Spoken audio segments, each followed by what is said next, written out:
Hello friends, welcome back. तो चलिए start करते हैं न्यू चैप्टर, चैप्टर नंबर 49।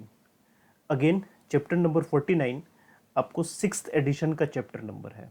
जैसे मैंने आपको इससे पहले वाली जो चैप्टर थी 46, जिसमें हमने जीएसटी काउंसिल के बारे में पढ़ा था, उसमें जो सिस्टम मैंने बताया वहाँ यहाँ पर भी वही सिस्टम है। ये चैप्टर नंबर 49 सिक्स्थ एडिशन का चैप्टर है, जिसमें हम पढ़ने वाले हैं national commission for backward class के बारे में।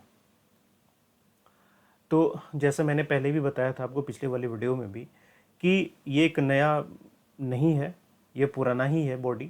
बस इसको कॉन्स्टिट्यूशनल स्टेटस दिया गया है अभी 2018 में, इस वजह से ये न्यूज़ में रहा और इसको ऐड कर लिया गया नए एडिशन में। ठीक है, तो मंडल कमीशन जजमेंट से आप देखेंगे कि इसका एक ओरिजिन होता है या सोर्स है। मंडल कमीशन जो कि जनता पार्टी की जो सरकार थी 1977 में बनी थी, तो उन्होंने मंडल कमीशन को बनाया था और मंडल कमीशन ने रिपोर्ट दे दिया उसी समय आपको 1980 में ही। लेकिन देखेंगे कि जनता पार्टी की सरकार गिरने की वजह से फिर जो कांग्रेस पार्टी आती है, कांग्रेस पार्टी ने इसमें ज़्यादा इंटरेस्ट नहीं दिखाया मंडल कमीशन के रिपोर्ट को लेके। ठीक है, लेकिन आप देखेंगे कि 1980 के बाद या फिर 1990s का जो समय आता है, इस समय अब जो पॉलिटिक्स में कुछ चेंजेस होती हैं, वो पॉलिटिक्स में चेंजेस क्या होती हैं कि इससे पहले जो खास करके 85 से पहले जो पॉलिटिक्स हुआ करती थी, वो मुद्दों पर हुआ करती थी कि हमें गरीबी कम करनी है, हमें रोज़गार बढ़ाना है, हमें सोशली इकोनॉमिक डेवलपमेंट लाने हैं। तो इन मुद्दों को ध्यान में रख के चुनाव लड़े जाते थे। लेकिन 1985 के बाद अब ये मुद्दा चेंज हो गया। अब पॉलिटिक्स में रिलीजन और कास्ट यानी कि धर्म और जाति अब ये मेन मुद्दे हो गए।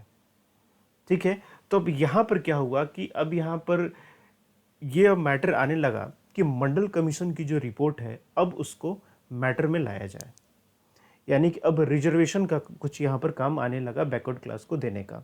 सीधा सीधा पॉलिटिक्स जो होने लगी अब रिलीजन और कास्ट के बेसिस पर होने लगी। ठीक है, तो ये मंडल कमीशन का रिपोर्ट जो था, इस पर गवर्नमेंट विचार करती है कि हम रिजर्वेशन देंगे बैकवर्ड क्लास के लोगों को।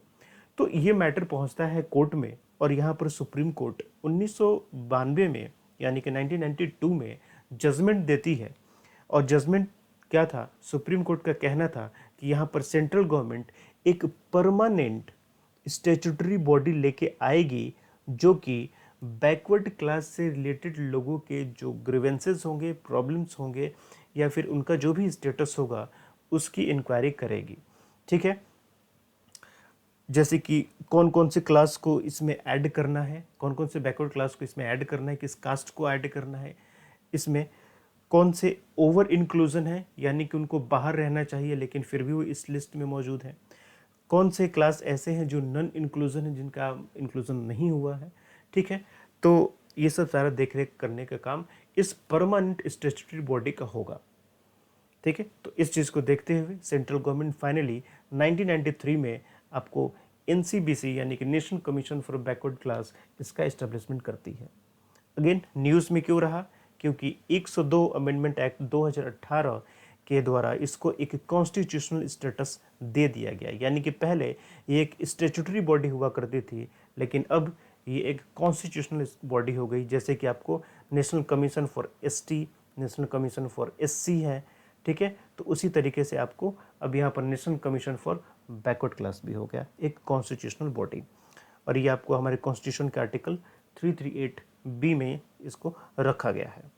अब देखिए, ध्यान रखिएगा फंक्शंस की हम जहाँ तक बात करेंगे, ठीक है, तो जो functions national commission of ST या नेशनल कमीशन ऑफ एससी के हुआ करते थे, वही function national commission of backward class के भी होंगे। बस फर्क क्या होगा कि एसटी या एससी की जगह पर यहाँ पर बीसी आ गया है, यानी कि बैकवर्ड क्लास आ गया। बाकी सारा का सारा फंक्शन वही रहेगा। ठीक है, कंपोजिशन में थोड़ी सी चेंजेस देखने को मिलेगी। कंपोजिशन जैसे कि आपको यहाँ पर एक चेयरमैन होंगे और 2 वाइस चेयरमैन होंगे।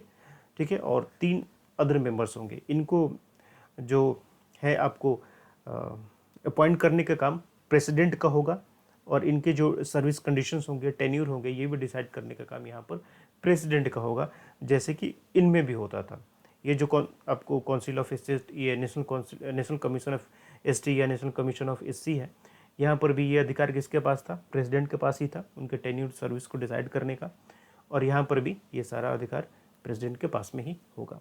फंक्शंस जैसा कि मैंने बताया कि नेशनल कमीशन ऑफ एसटी और एससी जैसा ही होगा, बस आपको रिप्लेस कर देना है बैकवर्ड क्लास से, ठीक है। सबसे इम्पोर्टेंट बात जो आपको याद रखनी है यहाँ पर, ये जो बैकवर्ड क्लासेस हैं ये कौन सी है, कैसी बैकवर्ड क्लासेस हैं? ये है socially and educationally backward class. ये term socially and educationally backward class ये आपको फंडामेंटल राइट आर्टिकल 15 में भी देखने को मिलेगा, ठीक है। ये टर्म आपको फंडामेंटल राइट आर्टिकल 16 में भी देखने को मिलेगा। तो गलती से भी ये मिस्टेक मत कीजिएगा कि अगर यहाँ पर लिख के आ जाए कि रिलीजियस बैकवर्ड क्लास, तो वो गलत हो जाएगा, क्योंकि आर्टिकल 29 और 30 फंडामेंटल राइट में आपको रिलीजियस और लैंग्विस्टिक माइनॉरिटीज़ की बात की गई है, तो उनके लिए एक अलग ही प्रोविज़न है, ठीक है। तो वो बैकवर्ड क्लास नहीं है, माइनॉरिटी है, जहाँ पर रिलीजियस वहाँ पर आ जाएंगी। यहाँ पर सिर्फ और सिर्फ सोशली और एजुकेशनली बैकवर्ड, एकदम दिमाग में बैठा के लीजिएगा, नहीं तो प्रीलिम्स में यहाँ से उलझाने वाले क्वेश्चंस आ सकते हैं। रिलीजियस दे दे आप लगा के चले आएंगे, सही, ठीक है। तो ऐसे बैकवर्ड क्लास की जो सेफ गार्ड्स मिले होते हैं, चाहे वो स्टेचुटरी सेफ गार्ड हो या फिर कॉन्स्टिट्यूशनल सेफ गार्ड हो, उसको इन्वेस्टिगेट करने का, मॉनिटर करने का काम ये करेगी, ठीक है। इन बैकवर्ड क्लास के जो भी प्रॉब्लम्स होंगे, अगर इनको इनके राइट से डिप्राइव किया जाता है, इनके सेफ गार्ड जो इनका वायलेशन किया जाता है, तो ऐसे कंप्लेंट में इंक्वायरी करने का काम भी इसका होता है। इसके अलावा अगर वो सेंट्रल गवर्नमेंट हो या फिर स्टेट गवर्नमेंट हो, अगर कोई पॉलिसी बना रहे हैं बैकवर्ड क्लास से रिलेटेड, तो वहाँ पर भी वो चाहे तो इस कमीशन का एडवाइस ले सकते हैं, ठीक है। यहाँ पर एनुअली ये कमीशन क्या होगा कि प्रेसिडेंट को रिपोर्ट देगा, लेकिन ये कोई ज़रूरी नहीं है कि एनुअली देगा। जब भी चाहे 1 साल से पहले भी ये क्या हो सकता है कि इस कमीशन को रिपोर्ट दे सकता है, जब भी इसको उचित लगे, ठीक है। इसके अलावा जैसे कि आप ये पढ़िए, जब बी पढ़ते हैं आप और आप ई पढ़िए तो लगभग एक जैसा ही है, ठीक है। तो यहाँ पर क्या होगा कि पॉलिसी को जैसे अगर बनाना होगा, खास करके जैसे अगर आप सी को देखते हैं, तो यहाँ पर कहा गया कि अगर सेंट्रल गवर्नमेंट, स्टेट गवर्नमेंट कोई पॉलिसी बनाती है बैकवर्ड क्लास से रिलेटेड, तो वहाँ पर एडवाइस ले सकते हैं। उसी तरीके से जो पॉलिसी बनी हुई है, अगर उनको इम्प्लीमेंट करना हो तो कैसे इम्प्लीमेंट किया जाएगा, तो यहाँ पर वो रिकमेंडेशन देने का भी काम यहाँ पर यह कमीशन कर सकता है, ठीक है। या फिर कोई भी ऐसा मैटर जो बैकवर्ड क्लास से रिलेटेड हो, यानी कि socially and educationally backward class से रिलेटेड हो, जो प्रेसिडेंट को अच्छा लगे कि इस मुद्दे पर ही आप कमीशन का एडवाइस लेना चाहिए, तो ऐसे मैटर्स भी प्रेसिडेंट इस कमीशन को भेज सकता है। नेक्स्ट, रिपोर्ट की बात करें। ये रिपोर्ट किसको देगा? ये रिपोर्ट देगा प्रेसिडेंट को, ठीक है। अब अगर ये रिपोर्ट सेंट्रल गवर्नमेंट से रिलेटेड है, तो फिर ये प्रेसिडेंट क्या करेंगे कि पार्लियामेंट में इस रिपोर्ट को रखेंगे।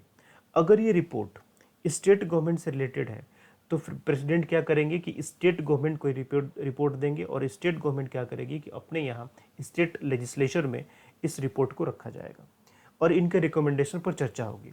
अगर इनके रिकमेंडेशन को नहीं माना जाता है, तो उस केस में चाहे वो सेंट्रल गवर्नमेंट हो, ठीक है, चाहे वो स्टेट गवर्नमेंट हो, उनको रीज़न बताना पड़ेगा कि आपने क्यों नहीं इनके रिकमेंडेशंस को एक्सेप्ट किया, ठीक है।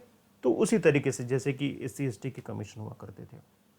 पावर की बात करें तो ये अपने प्रोसीजर्स हैं उनको रेगुलेट करने, किस तरीके से रेगुलेट किया जाएगा, ये सारा बनाने का पावर खुद का ही है इनका, जिस तरीके से चाहे अपने प्रोसीजर को रेगुलेट कर सकते हैं।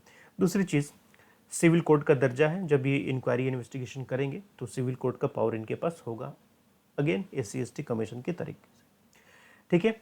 तो किसी को भी समन करना हो, ठीक है, किसी को का अटेंडेंस लेना हो, उसको बुलाना हो, तो ये सारा काम खास करके देखिए अभी NCB और CBI, ये लोग, चाहे ED, अभी जो मुंबई केस चल रहा है, रोज़ कई सारे लोग इसमें समन किए जा रहे हैं। तो समन का मतलब होता है जब किसी से पूछताछ करनी होती है तो उनको बुलाया जाता है, तो समन भेजा जाता है उनको, ठीक है, या फिर किसी डॉक्यूमेंट को मंगाना है कहीं से, उस डॉक्यूमेंट की इंक्वायरी करनी है, ये सारा काम। किसी एफिडेविट को एविडेंट के तौर पे इनको रखना है, तो ये भी करने का काम। किसी कोर्ट से या किसी किसी ऑफिस से कोई रिकॉर्ड मंगवाना हो, ये भी मंगवा सकते हैं। किसी डॉक्यूमेंट या किसी विटनेस का एग्जामिनेशन या फिर इन्वेस्टिगेशन करना हो, तो उसके लिए समन जारी करने का भी अधिकार होता है इनके पास। या फिर कोई मामला जो प्रेसिडेंट उचित समझे, वो अपने मन से इस कमीशन को दे सकते हैं। ठीक है, और यहाँ पर ये भी ये जरूरी समझा जाता है कि अगर सेंट्रल गवर्नमेंट हो या स्टेट गवर्नमेंट हो, कोई भी अगर socially and educationally backward classes related कोई पॉलिसी लेके आती है, तो यहाँ पर वो कमीशन से एडवाइस लेगी, कमीशन उसको एडवाइस देगा, रिकमेंडेशन देगा। लेकिन ध्यान रखिएगा, are required, it is not compulsory. ठीक है, अगर सेंट्रल गवर्नमेंट कमीशन का एडवाइस नहीं लेती है तो इसमें कोई इशू नहीं है। ठीक है, हाँ, ये कोई कंपलसरी रूल नहीं है, लेकिन ये है कि अगर एक कन्वेंशन है और एक तरीका है कि उसके लिए एक स्पेसिफिक बॉडी बनी हुई है, तो अगर हम बैकवर्ड क्लास रिलेटेड कोई कानून बनाते हैं तो उस स्पेसिफिक बॉडी जो कि स्पेशलाइज्ड है इसके लिए, उसका एडवाइस लिया जाता है, but it is not mandatory. ठीक है, तो ये आपका हो गया national commission of backward classes के बारे में। न्यूज़ में क्यों रहा? क्योंकि इसको कॉन्स्टिट्यूशनल स्टेटस मिला हुआ है। ठीक है, तो मैंने आपको इससे पहले वाली जो वीडियो थी जीएसटी काउंसिल में, मैंने आपसे पूछा था कि आप बताइए कि 102nd अमेंडमेंट किससे रिलेटेड है, तो वो किससे रिलेटेड है? एनसीबीसी से। ठीक है, और 101 जीएसटी काउंसिल से। ठीक है, यानी कि जीएसटी से रिलेटेड। चलिए, ठीक है, तो इस तरीके से ये आपका चैप्टर कंप्लीट हुआ। अब मिलते हैं नेक्स्ट चैप्टर में। Thank you, best of luck.